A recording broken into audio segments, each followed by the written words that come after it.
This space is for people who are learning how to listen inward and trust themselves again. If that resonates, subscribe and stay a while. Hi, everyone. Welcome to this episode of Unpacked Sessions. My name is Shayla, and I am so excited to be here with you all today.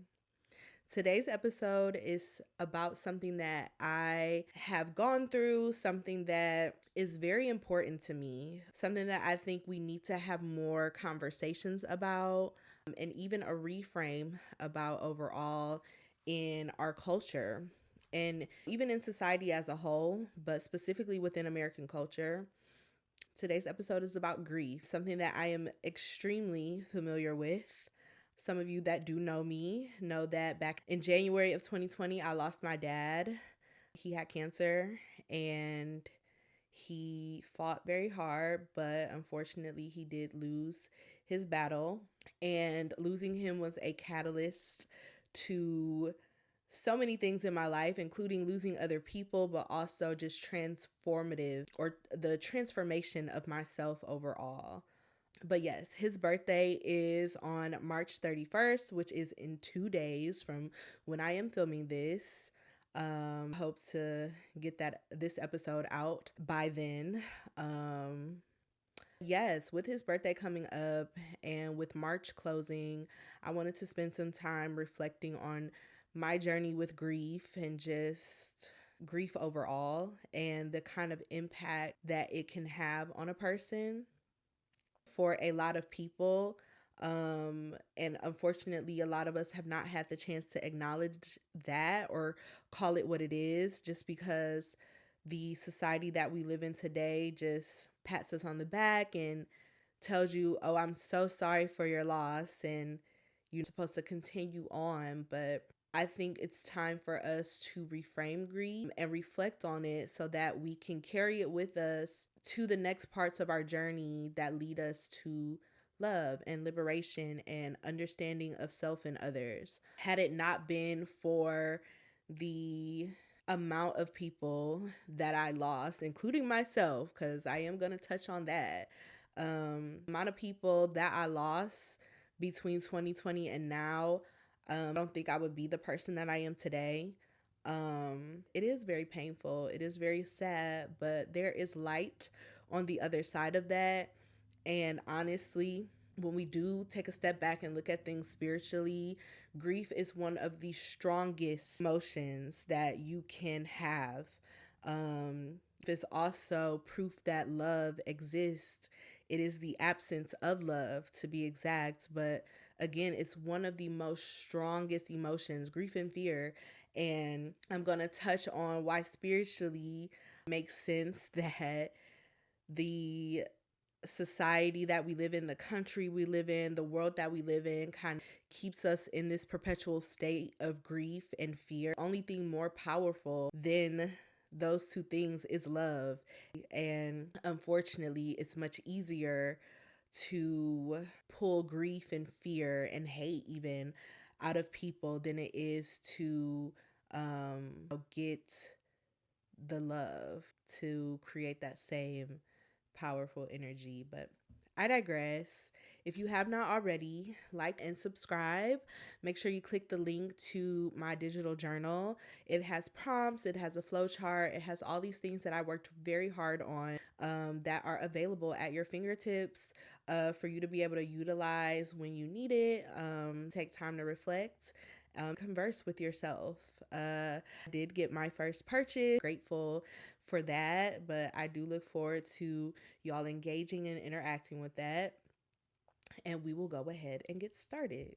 So, like I said, in 2020, I lost my dad. His birthday's on Tuesday. He was an Aries man down. But prior to me losing him, I had already been on this spiritual journey. Started like in 2018, so 2 years prior to him passing away. I just think that because I was grieving, I was able to really tap in with the spiritual element to not only pull me out of the grief, but to alchemize and transform that pain into power.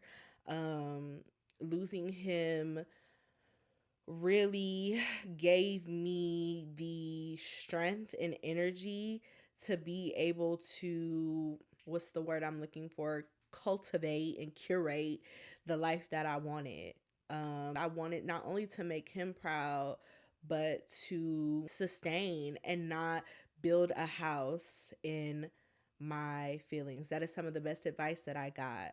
I got a lot of sorry for your losses. I got a lot of, I'm here if you need me. But she told me, like, hey, it's okay to unpack your feelings that you have about losing your dad and, sit with them, but do not build a house in them. And that is something that I've carried with me and have kept with me for a very long time, even now. And it's also something that I share with other people as well. Yes. So in 2020, I lost my dad. Then after him, that same year, I lost a cousin who was very close to me and my family overall, an older cousin. And then I also lost my grandfather, my father's dad, a couple months after that. And then it just kind of continued to trickle down. It was just so much. On top of the fact that the world was also grieving at the same time because people were passing away from COVID at alarming rates. And we were grieving the world that we once knew. We were being limited. We weren't able to go out in public the ways that we used to, or even be around people the way that we were. It was a lot. 2021, same thing. But by this time, I was living in Texas, figuring it out, still losing more people. And then 2022, I lost someone close to me, a friend. And, while the other people in my life, the other family members that I did lose, while these were people that, were older in some sense, didn't hurt any less. But when I lost my friend, she was only 27 and it was devastating. It was something so painful because it was so unexpected. Yeah, I think when I finally did move back home, and mind you, when I moved back to Detroit, I was going through such a chaotic period of my life that was coming to find out being influenced by grief, surrounded by all these people that knew her. Nobody was really like talking about it. Even with my dad's family. This is no shade to them. I love them. But like, was really talking about it. The pain that we carry. All those people back to back. And I don't think you should sit in it. Build a house in it. Like I said earlier, you should sit with it. You should unpack it. You shouldn't build a house in it, but you should have space to talk about it. It's not easy to sit with the permanent loss of someone that you love. So I do give grace for that. But because I am such a verbal outward processor, it was very hard for me to not want to bring my friend up or to not want to bring my dad up, even when people weren't necessarily ready or avoiding the conversations. Just let's relive, let's memorize, let's uplift his name. That's honestly what led me to this point. I wanted to write a book, but I had just graduated with my MSW, and grad school is just so academic writing heavy. So as I was trying to formulate the words to write this, it was becoming too academic, and I wanted it to be less academic and more personal. I scrapped it, and then I was like, I'm going to do a documentary. I'm going to film myself going to different places that, a part of the grieving process, a part of the burial process for my dad specifically, but different people in my family and in my friend group that were impacted the same ways that I was, but that felt too personal. And I'm a very authentic and genuine girly. And just because I'm where I am at in my journey doesn't mean that people that I love or the people that I'm very close to are. And that's okay. You understand that my journey is different from others and vice versa. But like, just felt too invasive. And this felt like something that I was called to speak about. So I needed to get it out some way, somehow. I tried to do like journals, like video diary. I ended up here. I decided to recreate and rebrand a YouTube channel that I already had to be able to share with people. But specifically, my journey with grief is what brought me to this point. So I can only be so grateful for the fact that I have been able to cultivate a life um, because of the grief that I've experienced, but also reach certain points in that cultivation to understand myself and the way that I'm supposed to deliver these messages. Say all that to say, grief is so, so powerful. It is something that we just don't talk about enough. It can lead you to places that you never thought, because on the other side of grief is love. Grief is literally the absence of love. It is proof that love existed, and it is so important that we sit with it and we reflect it and we hold it close to us, but we also set it free and then we accept it when it returns, because it's gonna return. Grief is inevitable, and yeah, spend our entire lives avoiding grief, avoiding death, avoiding the inevitable, instead of embracing and accepting the fact that eventually loss will happen, and that is okay. It fuels us. It allows us to go on. It allows us to transform ourselves and become new. Grief is like the cocoon. And when you make it on the other side of grief, you are the butterfly. Woo! Some books that I read in my grieving era that I feel like helps me process so much of what I was experiencing and what I was feeling, going to be, give me 1 second, On Death and Dying. It is a book about grief. And basically, this lady, she is in a program where she's interviewing people who have chronic illnesses. So, illnesses that ultimately lead to death. And she interviews the people, she interviews their family members, and she talks to them about process leading up to death, how they're feeling. And basically, she came up with the 5 stages of grief, which is something that I became familiar with. So the first stage is denial. Meaning like, I don't want to believe it. The person cannot be gone, cannot be my reality. The second stage is going to be anger. So whether you're angry with yourself or how your relationship was with that person, angry with God because God took that person, or just angry with the situation overall. The third stage is going to be bargaining. Bargaining is where you're just like, for me, for example, with my dad, I was bargaining a lot of like, if only he could have spent more time here, because he lived in like for most of my life, but like if we could have just spent more time together, then like I would be okay.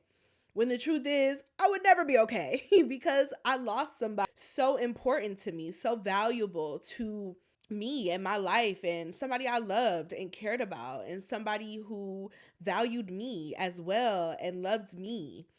You will never be okay with something like that. And that's going to lead me to another point a little bit later. Well, I guess I could just bring it up now, but that whole sorry for your loss comment, it's just kind of like, you didn't cause this loss, and also like, what are you sorry about? Or even, it'll get better. It never gets better per se, right? It does not. I miss my dad every day. I think about him in the most random moments, at the most random times. I miss it's my personal. She's my sorority big sister, whatever the case may. I miss her I think about her all the time. Like, we'll never get over it at all. And that's okay. But what they don't talk about is the adjusting. You don't get it, you don't get used to it, you just adjust. You adjust to the fact that they are no longer here. And while it is hurtful, while it is painful, it's your new way of life. It's transformative because life changes. And in those changes, so many good things happen. So you're able to go on. The fourth stage is depression. This is exactly what you think it is. It is the sadness, it is the isolation, it is the I just need to be by myself. I lost some and it's hard for me to process this. And then the fifth stage is acceptance. It's where it's the goal of I've accepted the fact that this person is gone. In the physical realm, they're not here. And if you're spiritual, if you're religious, they're on the other side, they're somewhere. But physically, they're not here. I cannot see them, hear them, talk to them, do the same things that we used to do. But I've accepted that, right? Now, it gets a little crazy because, oh, you're thinking like, step one, step two, step three, test 1, 2, 3, 4, 5. No, no, no, no. You can bounce between all 5 of these stages at any point in your life. I could wake up at 50 middle age. My dad was gonna turn 50 in 2020. He'd be 56 on Tuesday, but again, I could just wake up so sentimental, angry, sad, depressed, bargaining. Oh, if my dad had only made it to 50. And mind you, I could spend the rest of my 20s, 30s, 40s being accepting of the fact, right, that he's no longer here. But again, there are stages for a reason because they flow. You can enter one, leave one, go to another one at any point in your life. It isn't set in stone. It isn't a permanent stage that you're stuck in. They flow. And for some people, you might stay in acceptance. You might lose somebody and accept the fact immediately that I've lost them. That's a part of life. This is what, you go on. Some people get stuck in depression. Some people never move from anger. Some people never move from denial. But all of those stages are vital to the grief process overall. They're important to acknowledge, they're important to recognize, and I think the more that we talk about them, the more people become familiar with them, the more we have better conversations about what grief really is and what it can look like and how transformative it can be. So, the next book I want to talk about that helped me through my grieving process is a book that we talked about already on this channel, but it's something that I hold very close to my heart and will probably always refer to this book for a lot of different things. All about love. Again, I've said over and over that is proof that love exists. Bell Hooks quite literally says that in her book, All About Love, that grief is proof that love exists. It's literally the absence of love. You cannot grieve something that you did not love. And again, this applies to people, this applies to life situations, even those stages that I talked about. It also applies to more than just losing people. And while we're talking about death overall, this applies to friendship breakups, relationship breakups, even estranged family. Like those stages of grief apply to that.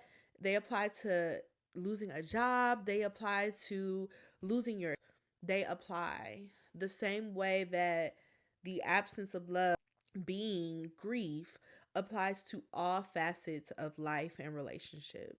The next is The Subtle Art of Not Giving a Fuck.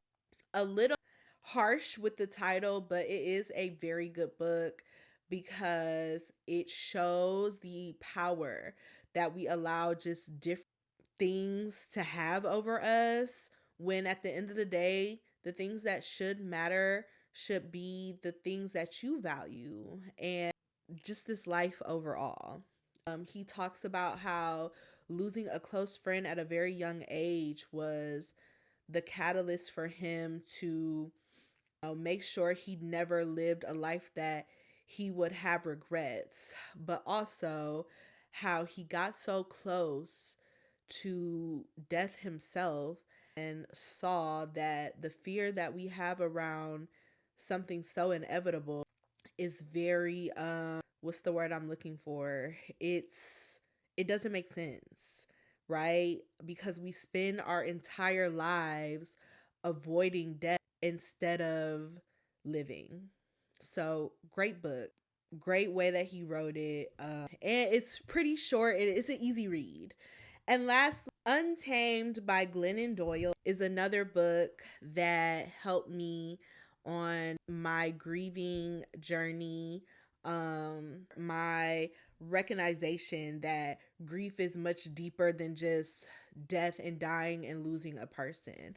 She talks about rebranding her whole life essentially after she had already been married and had kids, and how it was important to her to recognize that, like, I don't have to fit into a certain box. As long as this shit makes sense to me, it doesn't have to make sense to anybody else, right? Something that, again, I have preached over and over again on this channel.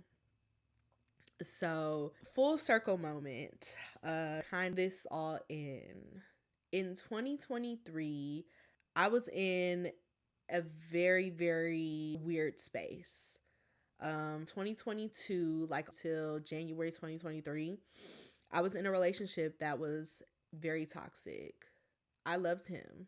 And I think in his own way, he may have loved me, but we were young and the relationship was very volatile. It was rushed. We had a deep attachment to one another. We wanted to be overly grown so bad, and it just wasn't working out. We were just on two different pages, but we could not seem to let go.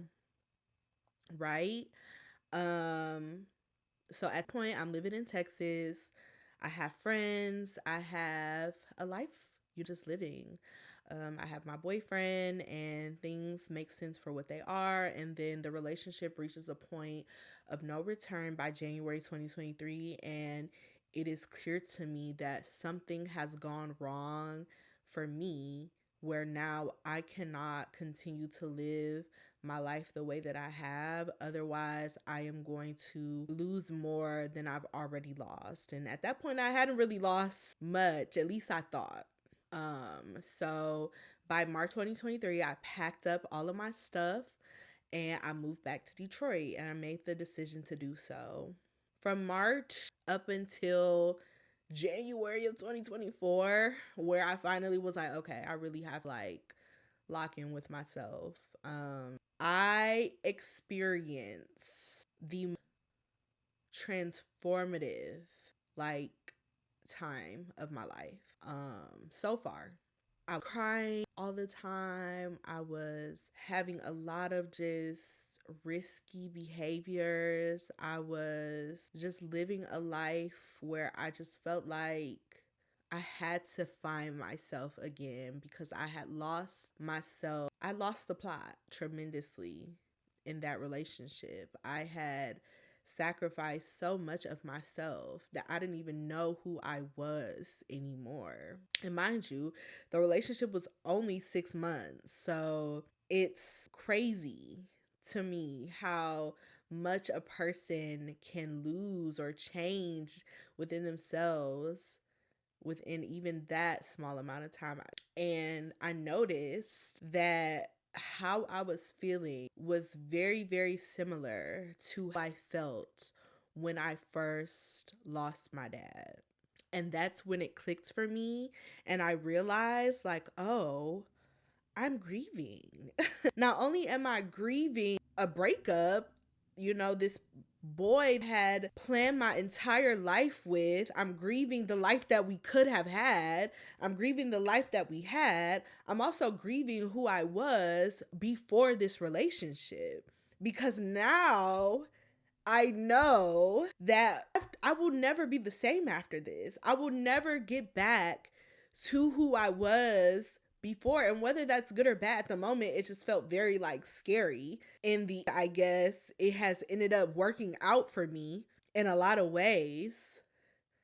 But like, then I was, oh my God, I lost myself. I'm grieving myself. I'm grieving the life I had before him. I am grieving switching my jobs, moving back home. There are so many things.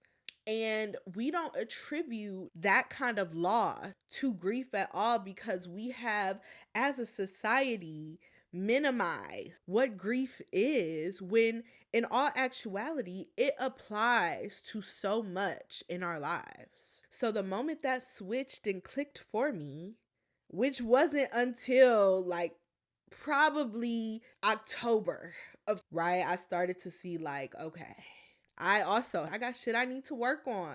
I am grieving right now. I am spiraling.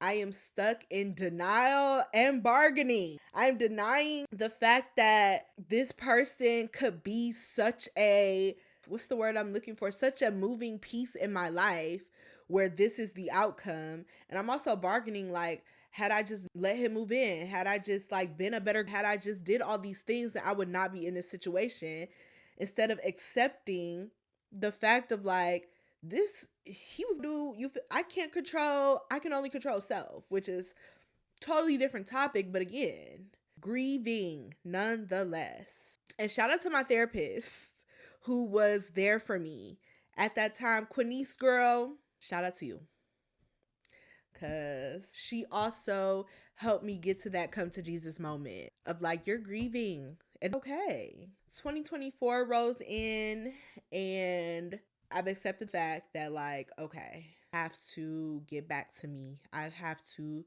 pour into me. And that's when I started reading those books. I was able to really dive deep into a grieving journey that was separate from losing a person physically through death. It allowed me to understand the friendships I've lost, the other relationships I've lost, the familiar estrangement that I have. And it also allowed me to grow closer to myself and understand what loss and grief looks like for me overall. It was vital to who I am today. And again, it is why I stand with the fact that grief is transformative. And the more that we lean into that, the easier it becomes. And the better life can be for us. Because on the other side of grief is what? Love. My last little tidbit for this episode is going to be about the grief of the life you thought you knew, right? I just talked to y'all about how I lost so much of what I thought could be, what I had. I was so focused on what I wanted, you know? But what you wake up one day and you're an adult, and all these things that you have been told about the place that you live and the place that you've grown up and the people in charge, the president, all these things.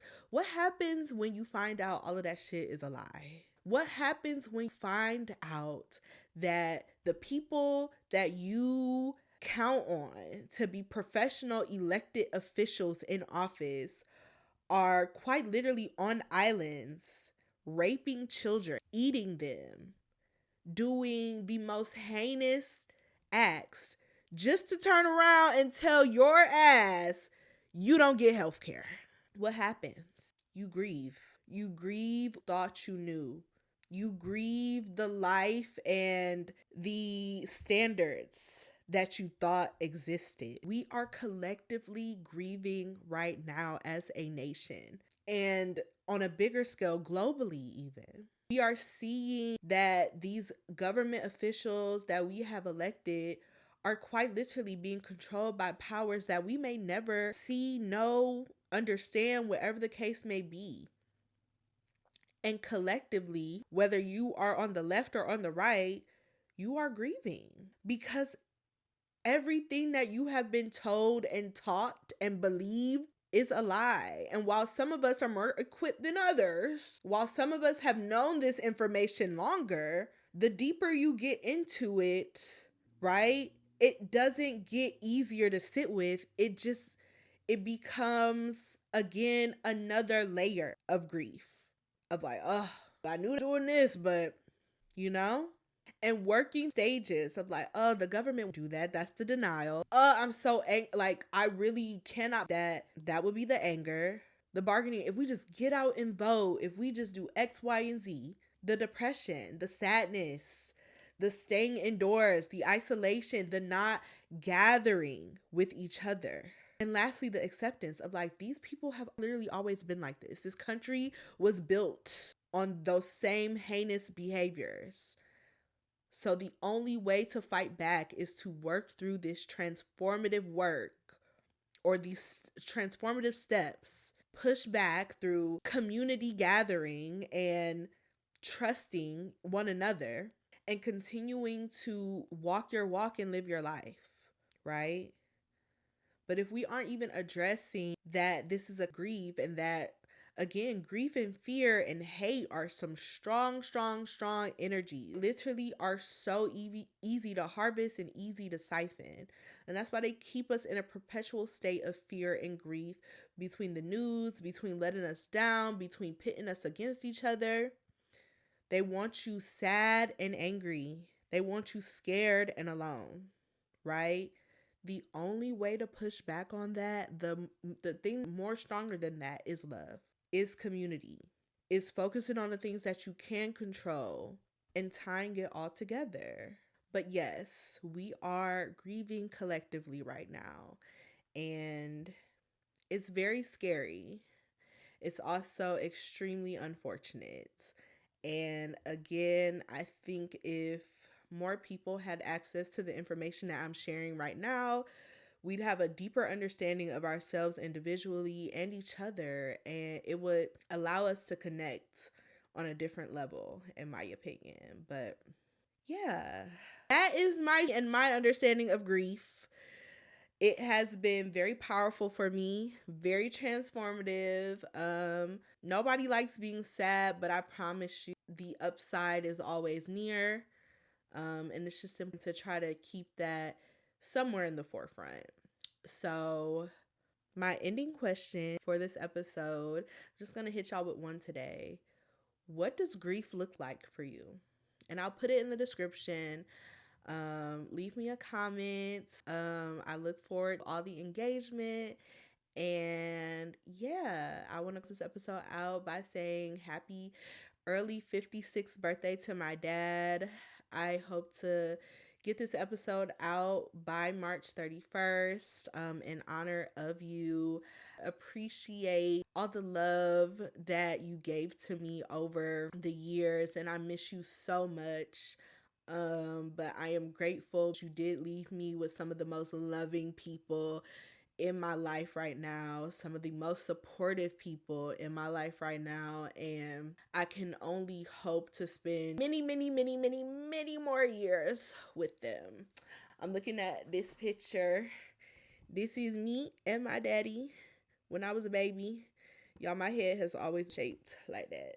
But I also have another picture of him right here as well. But yes, y'all, for sitting through this with me. I appreciate you all. I will see you all on the next episode of Unpacked Sessions. Bye for now.